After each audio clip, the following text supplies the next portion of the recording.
In Sweden's capital, cafes are open and restaurants unrestricted, despite COVID-19, because the government here never clamped down. But several months on from Stockholm's first case, fear of the virus and collapsing consumer confidence are clearing out entranceways and emptying tables. People don't go out and eat. People don't go to restaurants. Anna LALLERSTEDT's parents opened their first restaurant here more than 4 decades ago, but in the past 5 months, her family's business has collapsed.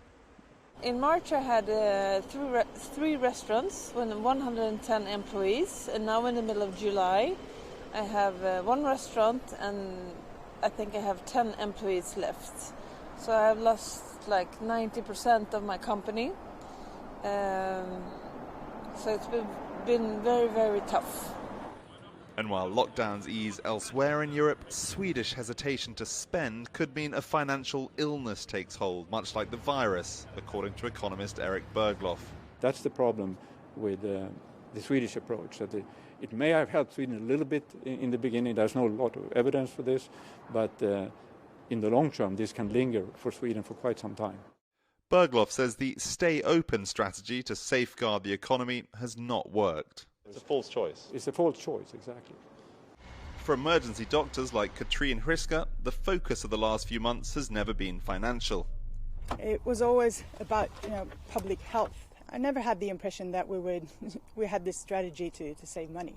All Sweden's hospitals stayed open and operational, but with the death toll now around 5,500, other metrics matter too. So I think it is likely that the more liberal policy in Sweden, where, for example, primary schools were open and more workplaces were open, in the early stages of the epidemic meant that Sweden had slightly higher deaths than the Nordic neighbors.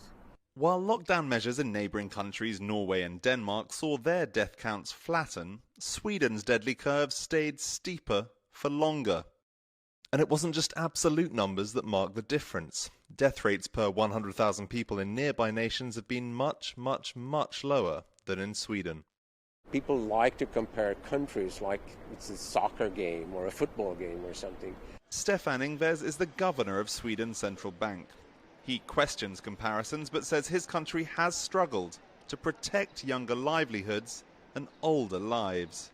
About half of the people who have died were old people, many in care homes in different shapes and forms. And that's a failure, and that's clearly recognized by now that did not work. Grief still stalks Sweden, but the struggle to survive now is not simply emotional or medical. It's economic too. Willem Marks, NBC News. Hey NBC News viewers, thanks for checking out our YouTube channel. Subscribe by clicking on that button down here and click on any of the videos over here to watch the latest interviews, show highlights, and digital exclusives. Thanks for watching.